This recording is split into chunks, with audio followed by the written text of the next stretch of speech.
Përshëndetje miq, I paska djegur njerit që unë kam thënë sa fjalë dhe argumenti është që unë marr pare nga Vjollca Hoxha.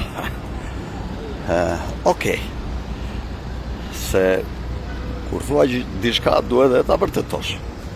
Ma vërteto, ku e kam një kontratun që marrë lek nga Vjollca Hoxha, e para, dhe të merrja nuk ishte ndonjë gjë, po t'isha I punësuar, por nuk marrë kokër leku dhe s'kam asnjë lloj kontrate me Topin. Topi s'më paguan asnjë kokër leku.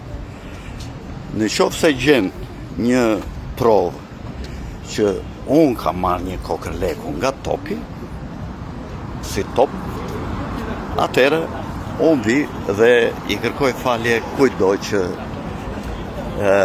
nxjerr to pretendime, se ka dhe shumë debila, po e bën dhe dikush që kërkon të uzurpoj, të monopolizoj protestën popullore, I cili dohet njeriu kryesor në rast dështimi që do mbaj përgjegjësi për humbjen e protestës, në qoftë se ndodh, larg qoftë. Megjithatë, ju bëj thirrje të gjithë njerëzve të dalin në protestë për të shporur skllavërinë e këtij maskaraj që është këtu, I cili është kthyer në tradhtarin dhe satrapin më të madh shqiptarëve. Kur kam punuar unë për këtë kauz, këta buzëqumshat nuk ishin lindur akoma. Pra e ftoj dhe njerë që mos I lëshoj llafet kështu bla bla bla, tamam si kalamat si që është në mosh, edhe në mendime, po le ta vërtetoj, le të më nxjerr një pagë në numër llogaria, një kontrata, një marrëveshja. Unë jam atje në një emision ku e ndjej veten shumë të lirë dhe ku them çdo gjë që mendoj. Dhe të gjithë shqiptarët e din si kam polur kundër gjithë organizatës botërore të shëndetësisë dhe diktaturës botërore, kur të gjitha shumica e këtyre, edhe ky që flet tash, nuk e kishte hartë e historisë.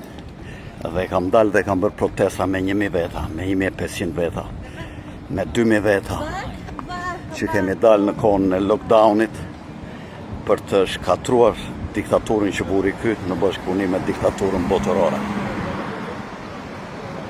Okej, këti djek, sepse unë them që të zgjidhet një komision përfaqësues ku të marrin pjesë gjithë njerëzit që kanë dhënë kontribut kundër diktaturës së Edi Ramës.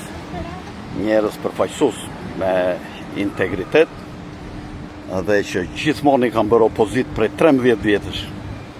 Unë natyrisht nuk do jem në këtë grup, por unë kërkoj që kjo protestë të ketë sukses dhe në çfarëdo lloj rasti dhe për suksesin dhe për dështimin larg qoftë, ka një mandat, një kryesi.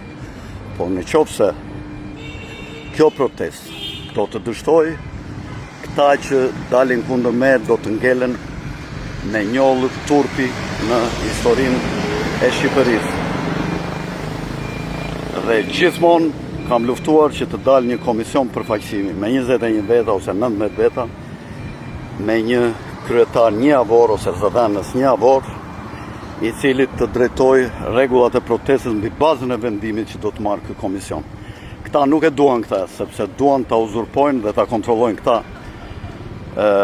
lëvizjen. Unë nuk them që këta s'kan merita, kanë bërë punën e tyre dhe kanë punuar dhe secili prej këtyre në rast se fiton, unë do ta mbështes dhe do ta ndjek. Po pa përfaqësim, këta nuk mund të uzurpojnë dhe të dalin të flasin në emër të protestës dhe të drejtojnë. Duhet komision. Kjo është arsyeja pse këta nuk më duan mua dhe nuk ju vjen mirë nga fjalët e mia.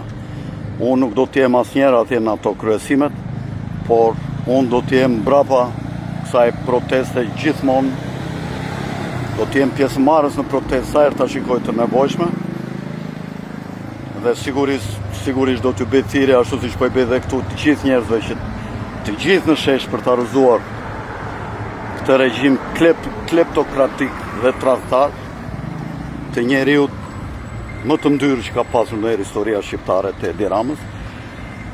Dhe mbi të gjitha, pas kësaj, të edhin poshtë çdo zgjedhje tjetër që mund të vijë nga kjo mazhorancë, pra të mos e njohin këtë mazhorancë, dhe lëvizja e dytë do të jetë asnjë kandidaturë tjetër për kryeministën nga PS-ja, sepse këta do përpiqen t'ia hedhin të gjitha mëkatet e Edi Ramës dhe do t'i sulet gjithë partia me në krye Spiro Palin. Dhe do përpiqen këta të vinë si të pastre të purifikuar për të marrë pushtetin. Dhe për këta do punojnë dhe ambasadorët e huaj dhe ambasadori amerikan që do të vijë, të cilët janë veglat sionistëve.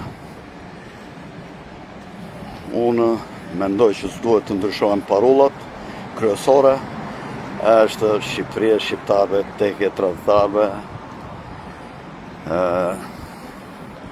Shqipëria nuk shitet, kurse ato të tjerat janë dytësore, gjithë parollat e tjera janë dytësore. Parësore janë këto të dyja dhe e treta, po që është dhe kjo kryesorja, largimi i kryeministrit, mosnjohja e mazhorancës aktuale dhe parlamentit aktual.